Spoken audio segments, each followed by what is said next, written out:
रोमकारासपत्र याचा 13वा अध्याय काढूया आणि 8 वचनापासून आपण वाचूया. एकमेकांवर प्रीती करणे याशिवाय कोणाचे गुन्हे असू नका. कारण जो दुसऱ्यावर प्रीती करतो तो नियमशास्त्र पूर्ण पाळतो. व्यभिचार करू नको, मनुष्य हत्या करू नको, चोरी करू नको, लोभ धरू नको या आज्ञांचा आणि दुसरी काही आज्ञा असली तर तिचाही सारा तसे आपल्या शेजाऱ्यावर प्रीती कर या वचनात आहे. प्रीती शेजाऱ्याचे काही वाईट करीत नाही, म्हणून प्रीती ही नियमशास्त्र पूर्णपणे पाळणे आहे. आमेन. बायबल देवाचं वचन सांगतं की समय ओळखून देवाच्या लोकांना प्रेमाने जीवन जगायला शिका. कारण या जगामध्ये तुम्हाला विनाशापासून वाचवणारी एकच गोष्ट आहे, ख्रिस्ताची प्रीती. ख्रिस्ताची प्रीती धारण करा. ख्रिस्ताच्या प्रीतीने स्वतःवरती प्रथम प्रेम करा. स्वतःवरती प्रेम करणं म्हणजे काय करणं? स्वतःवरती प्रेम करणं म्हणजे स्वतःची काळजी करा. प्रथम कोणाची काळजी करा? स्वतःची काळजी करा, नाही का?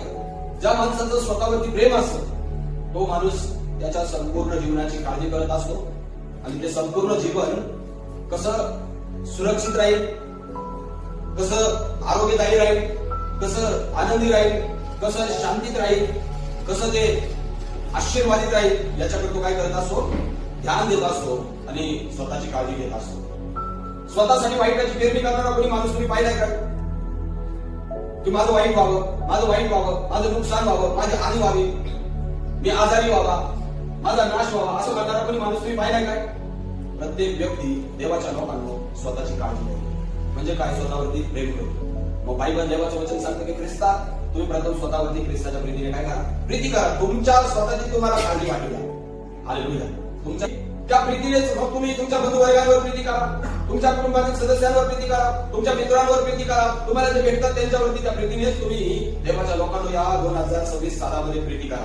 बायबलमध्ये मी प्रीती शेजाऱ्याचं वाईट करत नाही आणि प्रीती ही नियमशास्त्राची पूर्णता आहे आणि देवाच्या वचनामध्ये लिहिले देवाच्या लोकांना वचन 11 वाचूया. वचन 11 मध्ये लिहिलेले समय ओळखून हे करा, कारण तुम्ही आता झोपेतून उठावे. समय ओळखा. तुम्ही झोपेतून आता काय करा? उठावं. ही वेळ आलेली आहे.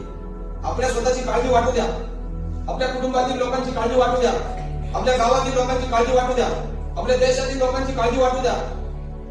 तुमच्या जीवनामध्ये तुमच्यासाठी, तुमच्या कुटुंबासाठी, तुमच्या लोकांसाठी, तुमच्या गावासाठी, तुमच्या शहरासाठी, तुमच्या देशासाठी प्रियजनांनो ती प्रीती उमडणाऱ्या झऱ्याप्रमाणे उमडू द्या.